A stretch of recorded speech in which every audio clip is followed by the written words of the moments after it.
And I'm a sales trainer, so I teach people how to make selling easily. Like Nice. it's the back end stuff. Like I know, like as a salesman and then a sales trainer, what I know is most people in the world have read a sales book or done some sort of sales training. And 98% of people who do any sales training, whether in a book or anywhere else, fail to sell on the other side. So then I looked into why. Why are they failing to sell? What is it? And the truth is we all hold sales anxiety at the very beginning. So I fixed Yeah. that. Sales anxiety comes from one thing: stuff costs money. So I sort Yeah. out the stuff costs money problem. And then Right. after that, sales start to flow through. But it's little bits that I teach. This is one little aspect at a time. It's not the price that's the problem. It's how you say the price. Like if I Right. said, how much did it cost? How much does it cost for, I don't know, let's say you were running a ball. How much is it for a ticket to your ball? And you said, oh, well, you see, it's like $200.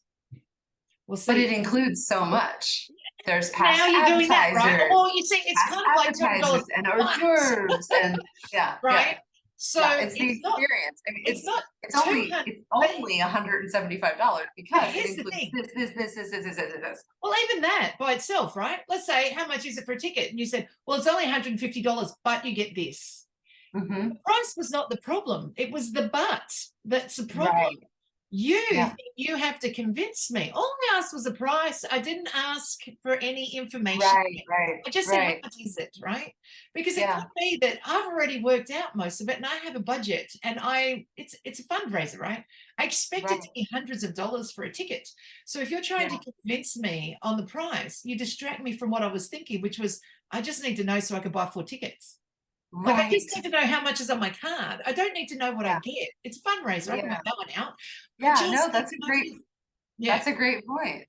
Yeah. So when people say how much is it, that's what they're looking for. The price. They're not looking for words at all, Right. right? So those Right. are the little bits that I teach. Just stop at the end of their, like, answer their question and stop talking. And Mm. so then the other side of that becomes whatever your price is. It could be $150. It could be $2,000 a ticket. It could be $5 a ticket.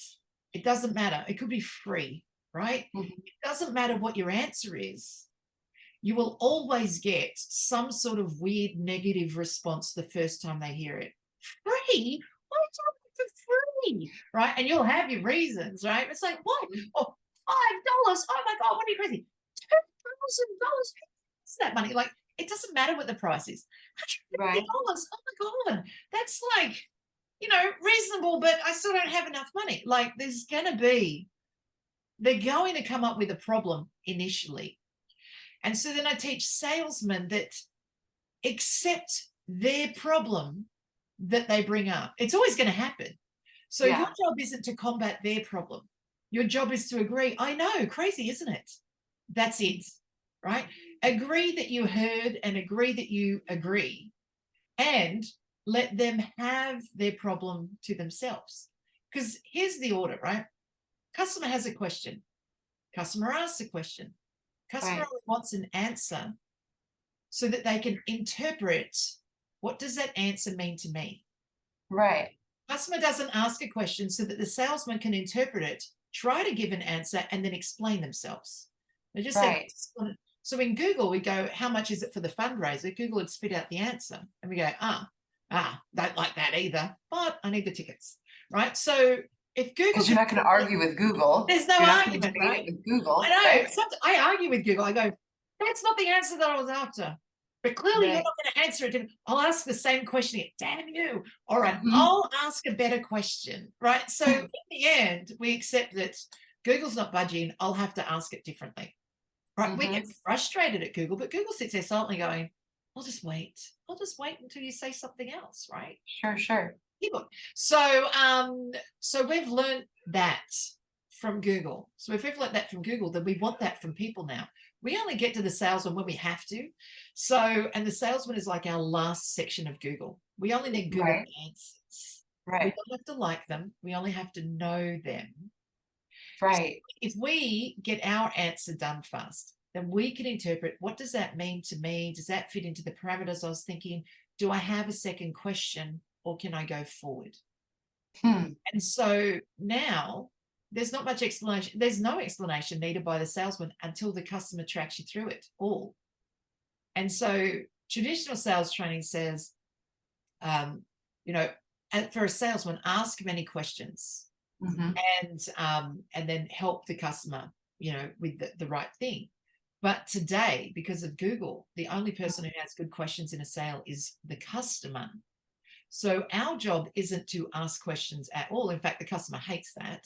So is to let them ask their questions, answer their questions, wait and listen to their responses. Responses aren't objections, they're comments. And so there's another thing, right? Is to learn that customers don't make objections, they make comments. It sounds like an objection. Piss off, I'd never spend that. It sounds like an objection, right? But it's just a comment. It's a comment. It becomes an objection when the salesman says, oh, let me explain to you why. Right. Once the salesman treats it as an objection, now the customer can object. Oh my gosh. It's great, isn't it? It is. It's so good, right?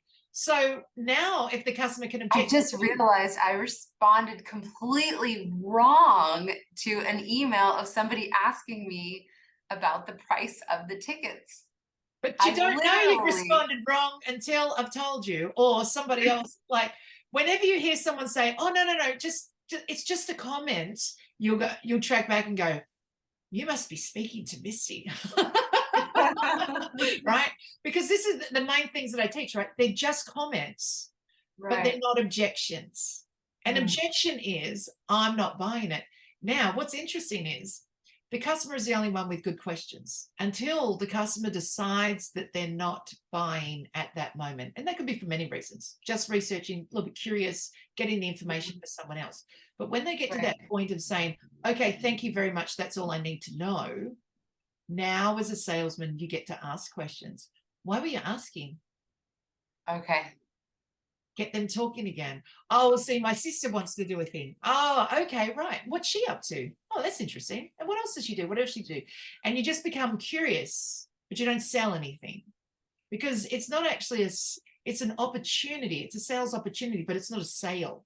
When someone's asking questions and they're passing on to someone else, the opportunity is there for you to pass off information for them to advertise for you, but it's not a sale to push towards, well, why don't I talk to your sister, right? Or feel free to pass my information off. Well, that person's in front of you collecting it. They don't need a call to action to have you prompt them to go over there and say, well, why don't you tell your sister they can call me, or hand my contact details out.